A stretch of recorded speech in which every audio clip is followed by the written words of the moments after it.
Have you ever wondered why some people, no matter how hard they try, always seem to be met with resistance, setbacks, or strange patterns of misfortune? Or why others live with a kind of invisible grace, as if life itself opens doors for them, protects them, and guides them forward? Welcome back to the channel, where we explore not just surface-level success, but the soul-deep forces that shape your reality. Today, we're asking a profound question: could the way you treat your parents be silently writing the story of your entire destiny? This isn't just about morality. This is about karma, about cycles, about the invisible laws that govern our lives in ways we barely notice until the consequences arrive. Let us begin by clarifying a difficult but vital truth: your relationship with your parents is not just personal. It is energetic. It is karmic, and it is deeply spiritual. No matter how complicated, broken, or painful that relationship may be, it remains one of the most powerful mirrors of who you are and what life will reflect back to you. You might say, but you don't know my parents. They were cruel, absent, emotionally unavailable. And that may be true. This conversation isn't about pretending that pain didn't happen. It's about understanding what happens inside you when that pain remains unhealed.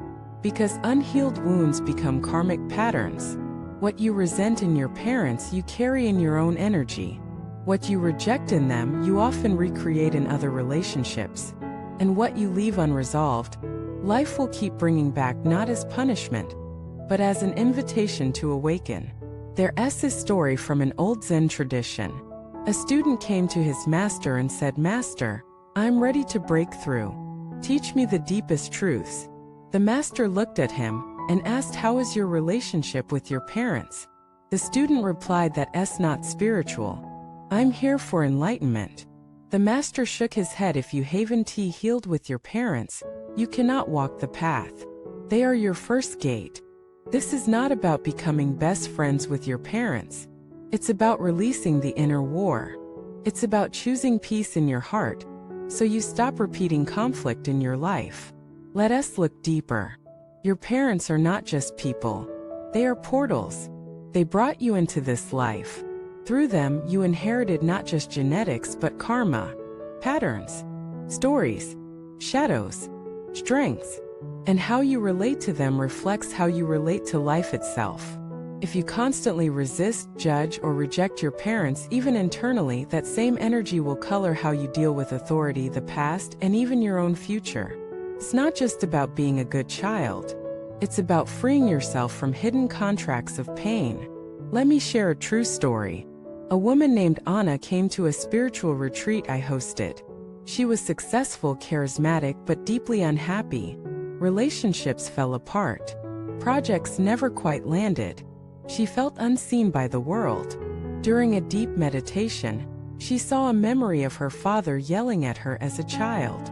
That memory was still alive, running her life. Her entire energy screamed, "I must prove my worth. I must be better." She realized she had built her entire life trying to disprove her father's voice. And even though he had passed away, that unhealed dynamic was still directing her every move. She wept. Then she forgave. Not because he deserved it, but because she deserved peace. In the weeks that followed, everything shifted. Opportunities arose. Her face softened. Her energy lightened. The karmic weight had lifted. This is the power of healing the parent wound. Because when you hold resentment toward your parents, you are unconsciously trying to escape your own origin.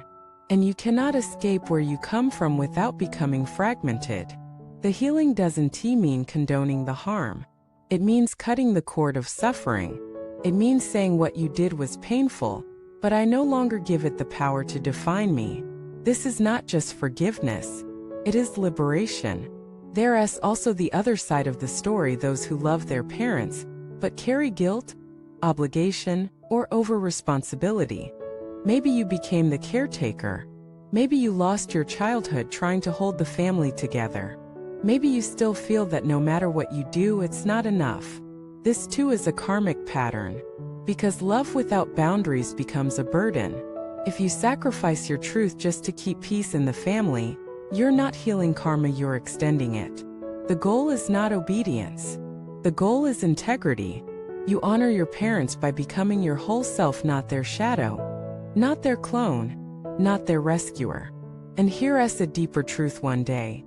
You may become the parent figure in someone else's life, whether through children, mentorship, or leadership. The way you relate to your parents now will shape the energy you pass on. Karma is not just vertical, it's generational. So, what can we do if the relationship with our parents is too toxic, or if they're no longer alive? We heal within. We write letters never sent. We cry tears never allowed. We speak the truths we never had the courage to say. We forgive ourselves for carrying pain that was never ours to hold. And we choose every day to walk forward with grace. One step at a time, we rewire the story. We stop saying I am this way because of them. And we start saying I am choosing to heal, not because they changed, but because I am ready to be free. This is the heart of karma, not punishment, but pattern. And all patterns can be transformed, not by force, but by consciousness. There's a practice I recommend to those beginning this path. Each morning, place your hands over your heart and say, I honor where I came from. I release what no longer serves. I choose peace for myself, for them, and for the future. It may feel strange at first, but over time it becomes real. You begin to feel lighter, more supported, more whole. Because the moment you shift your energy toward your parents, life responds. Doors open, support flows, resistance fades. Not because you earned it, but because you aligned with it. In the great mirror of existence, how you treat your roots determines the strength of your wings.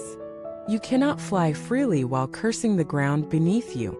But when you bless your beginning, no matter how broken, you empower your becoming. Thank you for watching this video. If this message resonated, please share it with someone who needs to hear it. Comment below with your story, and subscribe to this channel so we can continue healing, growing, and transforming together.